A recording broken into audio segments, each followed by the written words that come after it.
आपको। कक्षा 7 में गणित अध्याय 1 खत्म हो गया है और अध्याय 2 आज हम बताएंगे। अध्याय 2 में आगे चैप्टर का नाम है भिन्न एवं दशमलव। अध्याय 2 में चैप्टर का क्या नाम है? भिन्न एवं दशमलव। तो आज हम आपको सिर्फ भिन्न के बारे में बताएंगे और दशमलव के बारे में कल बताएंगे, ठीक है? तो आप लोग कक्षा 6 में पढ़े होंगे, 5 में पढ़े होंगे। भिन्न का नाम तो सुना ही होगा कि भिन्न किसे कहते हैं। और देखिए शांत रहो, शांत रहो। भिन्न किसे कहते हैं?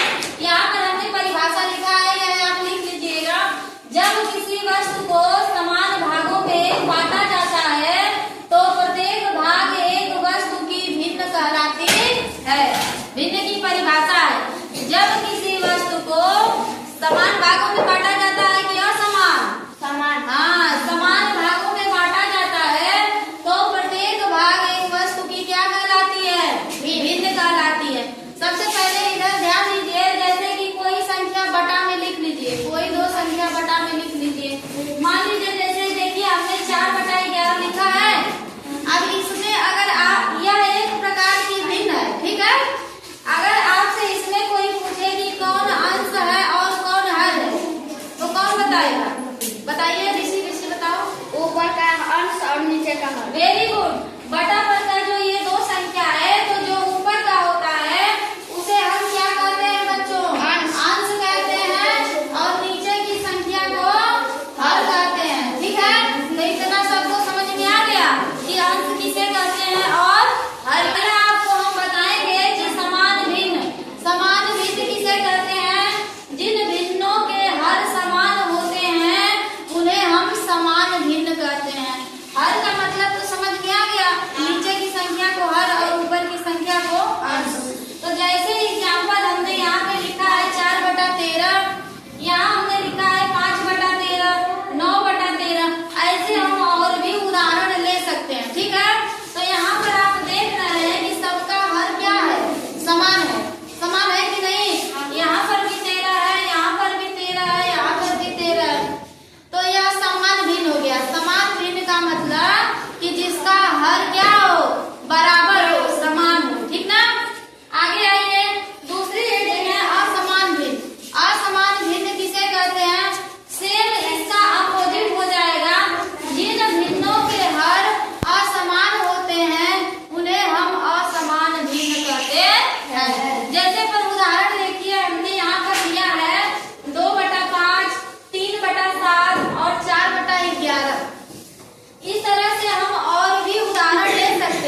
कॉल आ रही है। हाँ? कॉल। भिन्न होता है कौन सा? मिश्रित भिन्न। मिश्रित भिन्न किसे कहते हैं? ध्यान दीजिएगा। एक भाग, हाँ नहीं, एक भाग पूर्ण संख्या हो और दूसरी भाग अपूर्ण संख्या हो, उसे हम मिश्रित भिन्न कहते हैं। नीचे लिखे हैं, थोड़ा सा जगह छाटो। एक भाग पूर्ण संख्या हो और दूसरी भाग क्या हो? अपूर्ण संख्या, उसे क्या कहते हैं? मिश्रित भिन्न। उदाहरण देकर हम आपको बता रहे हैं, ये आप लिख लीजिएगा, उदाहरण लीजिएगा। मिश्रित भिन्न का उदाहरण देखिए, जैसे हम यहाँ पे लिखे हैं 8/3। इधर देखो 8/3 है कि नहीं? अगर 3 से 8 में भाग देंगे तो पूरा कटेगा? नहीं कटेगा। कितना बढ़ जाएगा? 3 दूनी 6, तो 2 बढ़ जाएगा, तो 2 सही। कितना बचेगा? 2/3। इसमें हम जब 3 से 8 में भाग दिए हैं तो हमको कितना आया है? 2 सही 2/3। तो यह कौन सा भिन्न हो गया? मिश्रित। माने जो सही में होगा वह कौन सा भिन्न होगा? मिश्रित भिन्न होगा। और उदाहरण दे दें कि समझ में आ गया? चलो, समझ में आ गई? नहीं आई है ना, तो अभी बुलाएंगे बारी बारी से सबको ब्लैक बोर्ड पे। देखते हैं किसको समझ में आया है कि नहीं आया, फिर बताते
बताएगा? 3 में।